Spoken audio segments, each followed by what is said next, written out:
السلام علیکم ورحمۃ اللہ وبرکاتہ۔ اعوذ باللہ من الشیطان الرجیم،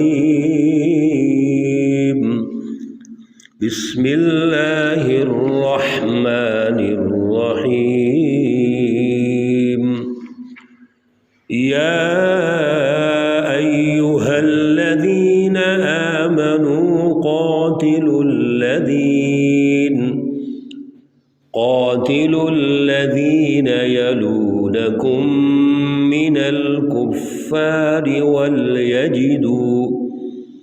وليجدوا فیکم غلظة واعلموا ان اللہ مع المتقین۔ صدق اللہ العلی العظیم۔ اللہم صل علی سیدنا ومولانا محمد النبی الأمی وعلى آلہ واصحابہ وبارک وسلم وصل علیہ۔ معزز بھائیوں اور بہنوں، آج جو آیات مقدسہ زیر مطالعہ ہے، آیت مقدسہ نمبر 123، 124 اور 125 ہے۔ سورۃ التوبہ ہے، پارہ نمبر 11 ہے، اور آج سورہ مقدسہ اور پارے کا جو رکوع ہے وہ رکوع نمبر 16 اور پارے کا رکوع نمبر 5 ہے، اور سورہ مقدسہ کا آخری رکوع یہاں سے شروع ہو رہا ہے۔ اللہ رب العزت نے گزشتہ درس میں دو اہم جو رہنمائی عطا فرمائی، ایک تو حزب اللہ جب جد و جہد میں آگے بڑھتی ہے تو ہر قدم پر اور ہر ان کی کوشش پر اللہ اجر عطا فرماتے ہیں۔ ایک تو کامیابیاں عطا فرماتے ہیں، ان کی سرپرستی کرتے ہیں، مدد فرماتے ہیں، اور پھر اس کے نتیجے میں اللہ ان کو بے حساب اجر عطا فرماتے ہیں۔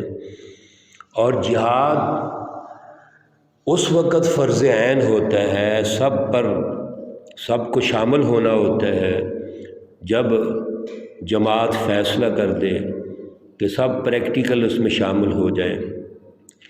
لیکن اگر یہ فرض عین کی شکل نہیں اختیار کرتا تو پھر جہاد فرض کفایہ ہے۔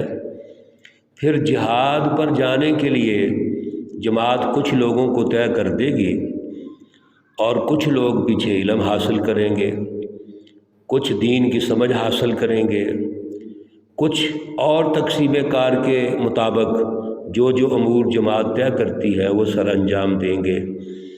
اس لیے جہاد ایک فرض کفایہ کی شکل میں ہے، اور اس میں شرکت وہ جماعت کے فیصلوں کے مطابق ہے۔ آیت مقدسہ نمبر 123 میں اللہ رب العزت نے اس جد و جہد اور جہاد کے دائرے کو بیان فرمایا ہے۔ یا ایہا الذین آمنوا قاتلوا الذین یلونکم من الکفار۔ پہلا جو دائرہ ہے وہ یہ ہے کہ آپ اے ایمان والو، آپ جہاد کرو، لڑائی کرو ان لوگوں سے جو آپ کے نزدیک ہے۔ جد و جہد کا جو دائرہ رسول اللہ صلی اللہ علیہ وسلم سے ہمیں رہنمائی ملی، سمجھ آیا، وہ یہ ہے کہ سب سے پہلے آپ نے جماعت تیار کرنی ہے۔ جماعت کی تیاری کے بعد جو سب سے پہلا مرحلہ ہے وہ قومی انقلاب ہے، قومی جد و جہد، یعنی آپ جس جگہ رہ رہے ہیں وہاں پر اللہ کی رٹ کو قائم کرنا ہے، حزب اللہ نے کامیاب ہونا ہے۔ چنانچہ حضور نبی اکرم صلی اللہ علیہ وسلم نے سب سے پہلے ریاست مدینہ تشکیل دی۔ آپ نے وہاں پر میثاق مدینہ کے ذریعے سے ریاست مدینہ کے جو قومی تقاضے ہیں ان کو پورا کیا۔ پھر اس کے بعد جو قریب ترین جو دشمن تھا کفار مکہ تھے، جنہوں نے آپ کو مکہ سے نکالا، ظلم کا نظام قائم کیا ہوا تھا، اللہ کے گھر کو غلام بنایا ہوا تھا، ان کے خلاف جہاد ضروری تھا۔ تو پھر آپ نے جب قومی تقاضے پورے کر لیے تو ان کے خلاف جہاد شروع ہوا، اور مکہ المکرمہ میں ہم مسلسل یہ پڑھ رہے ہیں، حضور نبی اکرم صلی اللہ علیہ وسلم نے مکہ کو فتح فرمایا، اور جہاد کے ذریعے جب مکہ فتح ہو جاتا ہے تو اللہ کا گھر بھی آزاد ہو جاتا ہے۔ چنانچہ اب آپ صلی اللہ علیہ وسلم کی جو ترتیب ہے، اس ترتیب سے ریاست مدینہ وجود میں آئی، پھر ریاست مکہ وجود میں آئی، اور قومی انقلاب قائم ہو گیا۔ قومی سطح پر آپ صلی اللہ علیہ وسلم نے، جس کو حجاز کہتے ہیں، جزیرۃ العرب کہتے ہیں، آپ نے اللہ کے دین کے نظام کو غالب کر دیا، عدل کے نظام کو غالب کر دیا۔ یہ ترتیب اللہ رب العزت یہاں سکھا رہے ہیں کہ پہلا مرحلہ تو یہ ہے کہ آپ جد و جہد کر کے اپنے ملک کو آزاد کریں، وہاں پر قومی نظام قائم کریں۔ آج جو لوگ اپنے ملک میں تو ظلم کا نظام ہے، دوسرے ملکوں کے ہم دعوے کرتے ہیں وہاں ظلم ہو رہا ہے، اصل میں یہ ترتیب غلط ہے۔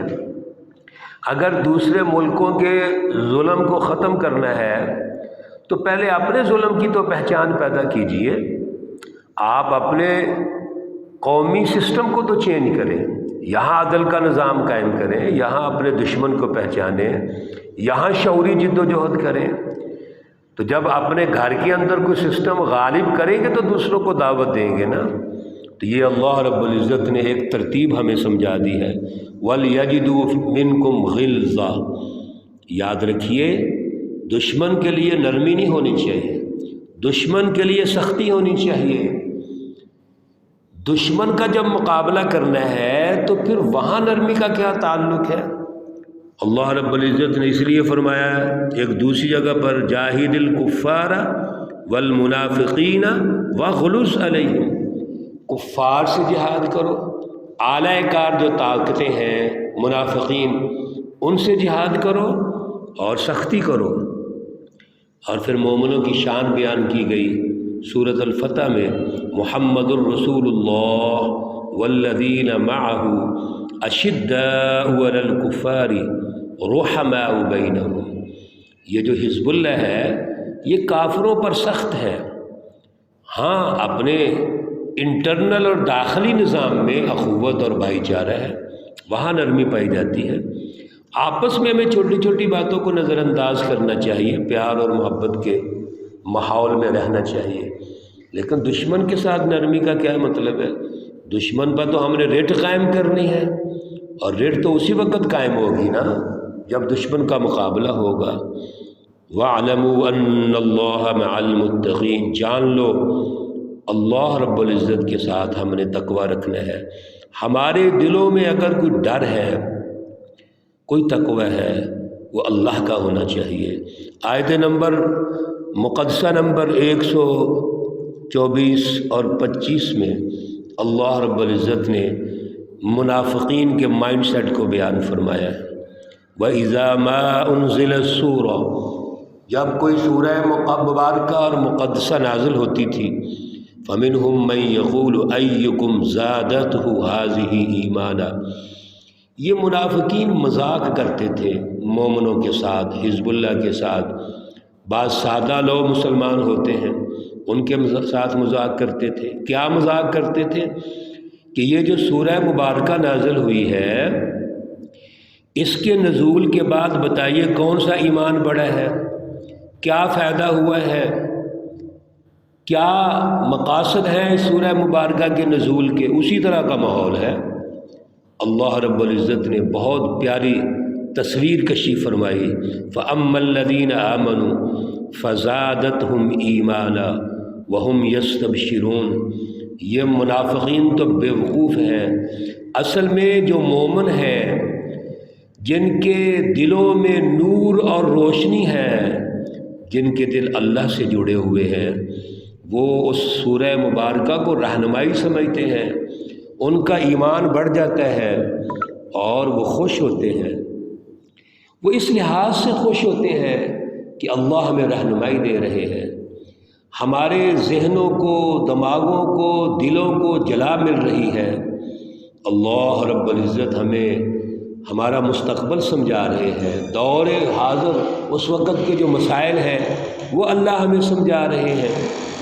جس تشنگی کی کو پیاس بجانے کے لیے، تشنگی بجانے کے لیے جس رہنمائی کی ضرورت ہے وہ اللہ رہنمائی دے رہے ہیں، تو مومن تو خوش ہوتے ہیں۔ وَأَمَّا الَّذِينَ فِي قُلُوبِهِم مَّرَضٌ، اور جن کے دلوں میں بیماری ہے، جن کے دل اللہ سے جڑے ہوئے نہیں ہیں، اللہ کی رضا نہیں ہے، تقوی نہیں ہے، بلکہ دل تو حزب الشیطان کے ساتھ جڑے ہوئے ہیں۔ دلوں میں تو جاسوسیاں ہیں، اعلی کاری ہے، مفادات ہے، خود غرضی اور لالچ ہے۔ فَزَادَتْهُمْ رِجْسًا إِلَىٰ رِجْسِهِمْ، بڑی اللہ نے خوبصورت تصویر کشی فرمائی ہے کہ ان کے دلوں میں بیماری کی وجہ سے ان کی گندگی بڑھ جاتی ہے۔ رِجْسًا إِلَىٰ رِجْسِهِمْ، ایک گندگی کی طرف دوسری گندگی کی طرف وہ ترقی ملتی ہے ان کو، یعنی ان میں اضافہ جو ہوتا ہے وہ گندگی کا ہوتا ہے، بیماری کا ہوتا ہے، مفادات کا ہوتا ہے، خود غرضی کا ہوتا ہے، لالچ کا ہوتا ہے۔ وہ بڑے تنگ نظر ہوتے ہیں، تنگ سوچ کے مالک ہوتے ہیں۔ تو اللہ کا نور کیسے ان کے دلوں میں آ سکتا ہے؟ پھر اللہ نے آخری باتیں بڑی سخت فرمائی ہیں، وَمَاتُوا وَهُمْ کافرون، یہ گندگی اتنی بڑھ جاتی ہے، ان کے دلوں کی بیماری اتنی بڑھ جاتی ہے کہ جب ان کو موت آتی ہے تو حالت کفر میں آتی ہے، وہ کافر ہو کے مرتے ہیں۔ اللہ رب العزت ہمارے دلوں میں اپنا نور بھر دے، ذہنوں اور دماغوں اور دلوں میں اعلیٰ شعور اور اعلیٰ نظریہ عطا فرمائے۔ یہ منافقین کی جو تصویر کشی یہاں کی گئی ہے، یہ ہماری تربیت کے لیے ہے، ہماری ٹریننگ کے لیے ہے۔ اس لیے آج بھی اللہ کی آیات جب مومنین سنتے ہیں، الحمدللہ یہ ہمارا درس ہو رہا ہے، جو ہمارے احباب اس چین میں شامل ہیں، جو ان گروپس میں شامل ہیں، ان کے خیالات ہمیں ملتے رہتے ہیں، وہ خوش ہوتے ہیں کہ اللہ کی محبت مل رہی ہے، اللہ کی رضا مل رہی ہے، شعور مل رہا ہے، اعلیٰ نظریہ سمجھ رہے ہیں، اللہ رب العزت کی رہنمائی ہمیں مل رہی ہے۔ دور حاضر میں بھی ہم دشمن اور دوست کی پہچان کر رہے ہیں۔ یہ صرف اس نور کی برکت ہے۔ اللہ اس نور کو ہمارے اندر اور پیدا فرمائے، اس پر استقامت عطا فرمائے۔ اللہ رب العزت اعلیٰ شعور اور اعلیٰ نظریہ عطا فرمائے، ہمارے دلوں میں اپنی محبت، تقوی، رضا اور خوف عطا فرمائے۔ اللہ رب العزت تمام مرحومین و مرحومات کو جنت الفردوس میں اعلیٰ مقام عطا فرمائے، ان کی آخرت میں منازل میں آسانیاں پیدا فرمائے۔ اللہ رب العزت تمام بیماروں کو شفائے کاملہ عاجلہ مستمرہ عطا فرمائے۔ جو بیماریاں بھی ڈاکٹر کی سمجھ میں نہیں ہیں، اللہ رب العزت اپنا خاص کرم فرمائے، خاص رحم فرمائے، ان کے لیے آسانیاں پیدا فرمائے۔ اللہ رب العزت تمام پریشان حالوں کی پریشانیاں دور فرمائے۔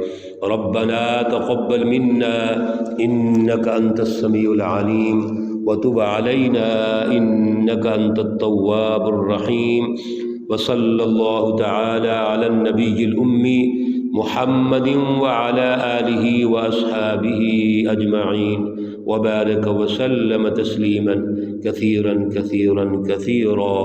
السلام عليكم ورحمة الله وبركاته۔